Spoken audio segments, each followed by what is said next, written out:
Максимка был обижен на всех и вся. Да еще бабушка, мамина мама, подливала масло в огонь. «Ну все, кончилась твоя беззаботная жизнь.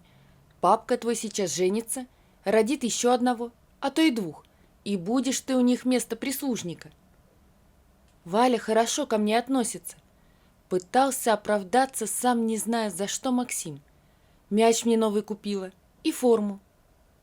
«Погоди, это она перед твоим отцом добренькую из себя строит. А как станет его женой, кончится ее доброта. Да еще и родит, так ты вообще ей в тягость будешь». Бабушка как в воду глядела. Не успели отгулять свадьбу, как мачеха сообщила о своей беременности. Отец на радостях решил обменять их двухкомнатную квартиру на квартиру побольше. А так как начиналось лето, жену и сына было решено отправить в деревню, к бабушке Максима по отцу. Все лето Максим старался не думать о том, что его ждет.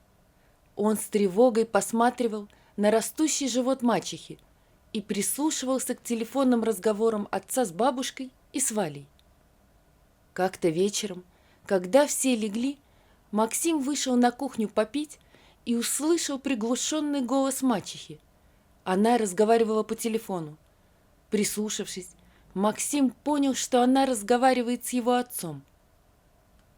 «Ты думаешь, он согласится? Все-таки это и его квартира тоже. Да и школа. Как он привыкнет к новой?» Максим не слышал, что отвечал отец, но понял, что места в новом жилье для него нет. Забыв про воду, мальчик кинулся в свою комнату и, зарывшись в подушку, зарыдал. Бабушка была права, только его даже в прислужниках видеть не хотели.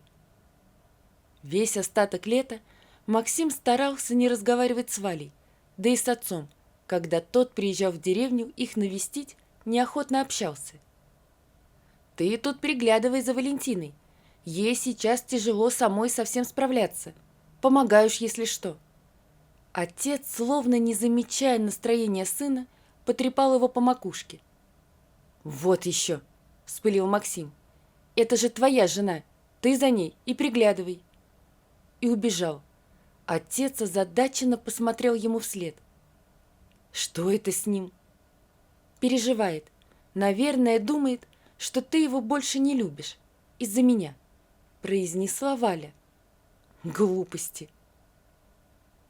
Лето закончилось. Бабушка хлопотала со сборами, собирала гостинцы. «Вот, Валюш, тебе сейчас полезно все домашнее. Бери, не стесняйся. У нас в этом году хороший урожай получился. На всех хватит». Один Максим не собирался. Знал, ему там нет места. Все чаще он убегал на реку, где наблюдал, как пожелтевшие листья падают в воду, и страдал о своей незавидной доле. Эх, если бы жива была мама, она бы ни за что не бросила Максима. В день, когда должен был приехать отец, чтобы забрать Валю в город, Максим с самого утра убежал на речку. Пусть уезжает, он не будет с ними прощаться. «Максимка, помоги мне, пожалуйста». К реке пыталась спуститься мачеха. «Здесь слишком крутой берег». Мальчик нехотя поднялся со своего места, упавшего дерева, на котором он обычно сидел, и подошел к женщине. Взял ее за руку, и они вместе снова спустились к дереву. Валя тяжело опустилась на ствол и задумчиво посмотрела на реку. «Когда-то это было мое любимое место. Я убегала сюда, когда на душе было тяжело, а поговорить не с кем».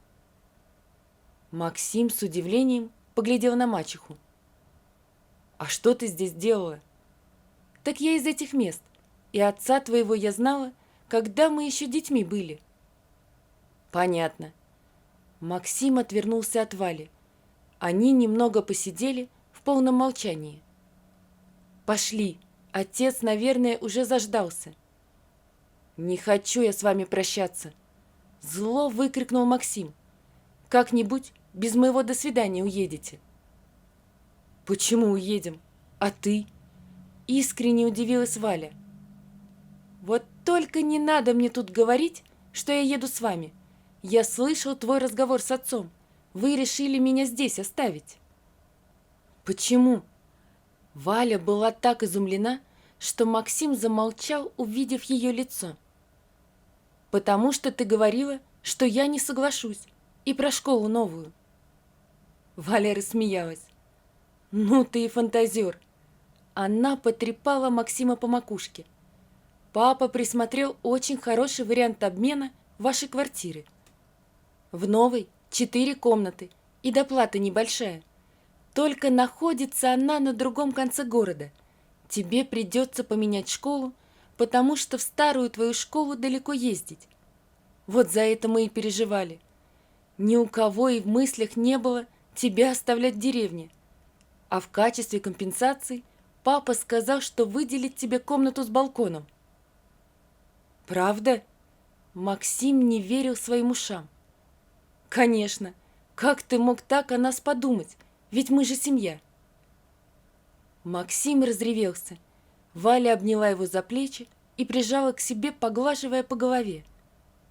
«Пошли, отец заждался, а тебе еще меня в эту гору поднимать». Отец действительно выделил Максиму самую лучшую комнату. Она была небольшой, но с балконом, и находилась на солнечной стороне.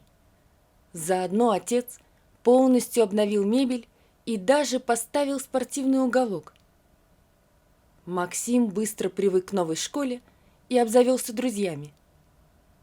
Сестренка родилась беспокойная. Мачеха буквально не спускала ее с рук. Иногда даже не могла приготовить полноценный обед. Все чаще Максим стал слышать ее просьбы о помощи.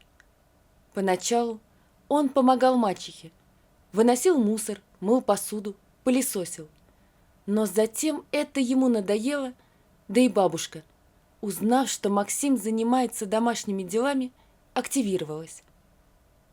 «Где это видано? Мальчонку бабские дела заставлять делать. Мы вон раньше по несколько детей воспитывали, и на работу ходили, и по дому все успевали. А тут с одним ребенком. Да лень ей просто, вот и все. Ты, Максим, не слушай ее. Это ее прямая обязанность – по дому хозяйничать. Она замуж-то зачем выскакивала? Чтобы жить припеваючи? А ребенок должен ей за место прислуги?» Максим перестал помогать Вале. Тогда отец решил с ним поговорить. «Сын, ну что, тебе трудно? Она и так с ног валится от усталости. Почему бы тебе не помочь? Ведь это не трудно. Вынести мусор, посуду вымыть. Я вот после работы и то стараюсь хоть как-то ей помочь». «Да вам наплевать на меня. Вы меня и взяли-то, чтобы я вам прислуживал. Как интересно, моя мама совсем справлялась. Ты был спокойным ребенком, хорошо кушал и много спал. Вот и это пусть успокоится». Грубо закричал Максим и выбежал из дома. Отец кинулся за ним, но Валя его остановила. «Не нужно. У него сейчас трудный возраст. Он только озлобится, если ты будешь его к чему-то принуждать. Я сама как-нибудь справлюсь». «Да как так-то?» – бушевал отец. «Что ты ему плохого сделала? Он просто совсем обнаглел и от рук отбился. Вот лишу его карманных денег». Максим играл в футбол. Снег только-только растаял, и все мальчишки их двора высыпали на улицу, чтобы погонять мяч. От сильного удара мячик улетел к одному из подъездов. Максим бросился за ним. Вдруг у соседнего, своего подъезда, он увидел Валю. Та одной рукой везла коляску, в корзине которой лежал огромный пакет с покупками. Другой рукой она держала такой же пакет. Подойдя к подъезду, Валя остановилась и задумалась. Затем, взяв из коляски в одну руку дочку, а в другую пакет, она скрылась в подъезде. Пустая коляска с оставшимся пакетом осталась стоять на улице. Максиму стало не по себе. Хоть их двор и считался вполне благополучным, но все-таки. Он кинул мячик друзьям, а сам стал наблюдать за коляской. Спустя минут 20 Валя снова появилась из подъезда. Облегченно вздохнув, она подняла коляску вместе с содержимым и снова скрылась в подъезде. Все оставшееся время, пока Максим находился на улице, его мучила совесть. Его давно уже не заставляли выполнять домашние дела. Валя справлялась сама. Она сильно похудела, а под глазами синели круги. Иногда, когда вся семья собиралась вместе ужинать, что случалось очень редко, Максим замечал, как у Вали трясутся руки. Играть стало неинтересно, и Максим, попрощавшись с друзьями, пошел домой. Еще на лестничной площадке он услышал надрывный крик сестренки. Он вбежал в квартиру и устремился в спальню родителей. Валя лежала на кровати, сестренка громко плакала в колыбельке. Максим схватил на руки сестренку и бросился к телефону. Вызвав скорую, он заметил, что девочка вся сырая.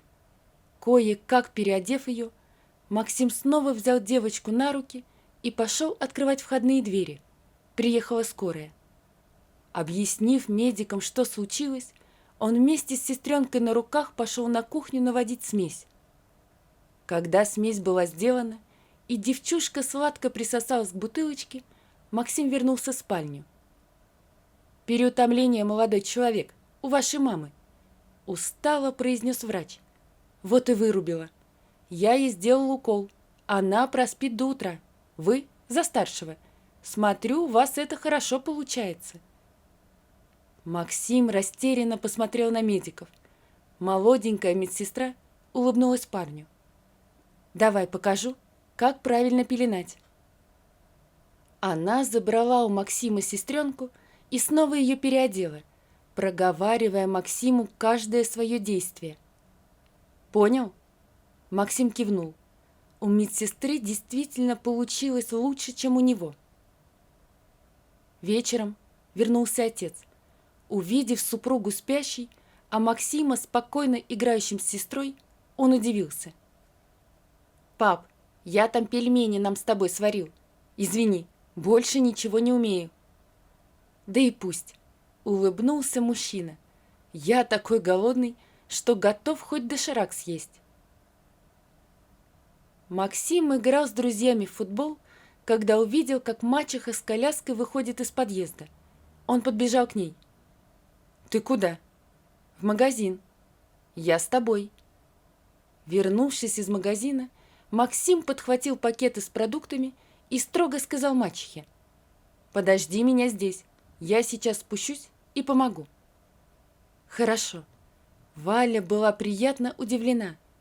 Парень быстро вернулся и произнес: «Слушай, а давай я с ней еще погуляю, а ты иди домой. Тем более на свежем воздухе мелкая лучше спит». Вот такая история, друзья. Напишите, пожалуйста, что вы думаете об этой истории. Не забудьте подписаться на канал и поставить лайк. Всего вам доброго. До свидания.